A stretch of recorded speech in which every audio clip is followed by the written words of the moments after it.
Hi అండి, welcome to కుమారి వంటిల్లు and vlogs. ఈ రోజు మన వీడియోలో కుక్కర్లో చికెన్ బిర్యానీ ఎలా ప్రిపేర్ చేయాలో చూద్దాం.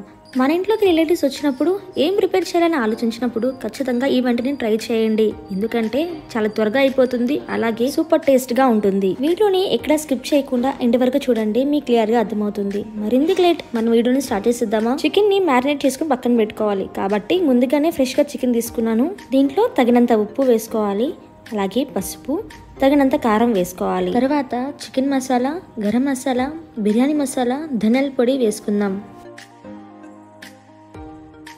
ఇప్పుడు ఒకసారి మొత్తం కలుపుకోవాలి. ఈ మసాలా అంతా కూడా ముక్కలకి బాగా పట్టాలి.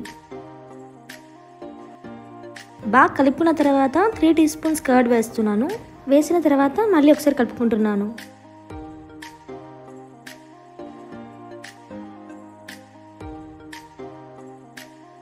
మొత్తం ఒకసారి కలుపుకున్న తర్వాత హాఫ్ అన్ అవర్ మ్యారినేట్ చేసుకోవడానికి పక్కన పెట్టుకోవాలి. ఇప్పుడు స్టవ్ మీద కుక్కర్ పెట్టుకొని 3 టీ స్పూన్స్ ఆయిల్ వేసుకోండి.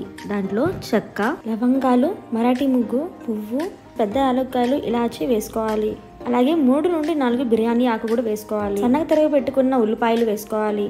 అవి బాగా బ్రౌన్ కలర్ వచ్చేంత వరకు వేపుకోవాలి. తర్వాత అల్లం వెల్లుల్లి పేస్ట్ వేసుకోవాలి. పచ్చి వాసన పోయేంత వరకు బాగా ఫ్రై చేసుకోవాలి. అల్లం వెల్లుల్లి పేస్ట్ వేసిన తర్వాత అడుగునంతా కూడా మాడిపోతుంది, కాబట్టి చూసుకొని ఫ్రై చేసుకోండి. మనం హాఫ్ అన్ అవర్ మ్యారినేట్ చేసుకుని పక్కన పెట్టుకున్నాం కదా, ఆ చికెన్ ని ఇప్పుడు వేసుకోవాలి. చికెన్ ఇప్పుడు బాగా ఫ్రై చేసుకోవాలి. మనం ఈ బిర్యానీ అనేది మనం కుక్కర్ లో చేస్తున్నాం కాబట్టి చికెన్ ముక్క తినిగిపోకుండా జాగ్రత్తగా మనం కలుపుకోవాలి.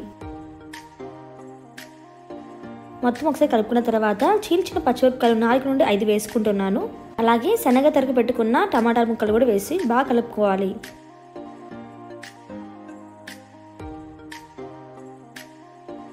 ఇప్పుడు మగ్గిన తర్వాత కర్డ్ వేస్తున్నాను.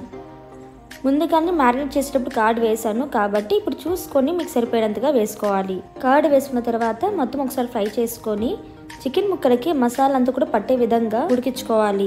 ఇప్పుడు చికెన్ ముక్కలు బాగా మగ్గిన తర్వాత సన్నగా తరిగి పెట్టుకున్న కొత్తిమీర, అలాగే పుదీనా కూడా వేసుకోవాలి. వేసుకొని మొత్తం ఒకసారి కలుపుకోవాలి. ఈ వీడియో చూసి మీ రెసిపీని ట్రై చేసేటప్పుడు మీకు ఎలాంటి డౌట్స్ ఉన్నా కామెంట్ బాక్స్ లో కామెంట్ చేయండి, దానికి నేను రెస్పాండ్ అవుతాను. నేను ముందుగానే బాస్మతి రైస్ బాగా వాష్ చేసుకొని వాటర్ పోసి 10 నిమిషాలు నానబెట్టాను. మన కుక్కర్ లో రైస్ వేస్తున్నాం కాబట్టి ఎక్కువసేపు నానబెట్టాల్సిన అవసరం లేదు. ఇప్పుడు ఈ చికెన్ లోకి బాస్మతి రైస్ వేసుకుందాము.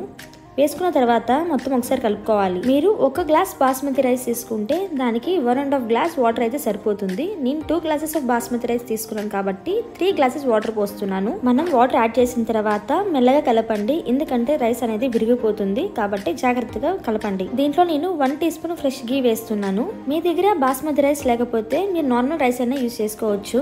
ఇప్పుడు కుక్కర్ మూత పెట్టి 2 విజిల్ వస్తే సరిపోతుంది. 2 విజిల్ వచ్చేసాయి. ప్రెషర్ మొత్తం పోయిన తర్వాత కుక్కర్ ఓపెన్ చేసి చూడండి. పర్ఫెక్ట్ గా చికెన్ బిర్యానీ మనకి రెడీ అయిపోయింది. రెసిపీ అయిపోయిన తర్వాత వెంటనే తినేసేయొద్దు, 5 నిమిషాలు ఆగిన తర్వాత తినండి, ఎందుకంటే పొడి పొడిలాడుతూ బాగుంటుంది. చూసారా ఫ్రెండ్స్, చికెన్ బిర్యానీ ఎలా ప్రిపేర్ చేయాలో? ఈ వీడియో మీకు నచ్చినట్లయితే లైక్, షేర్, సబ్స్క్రైబ్ చేయండి. Thanks for watching. Bye bye.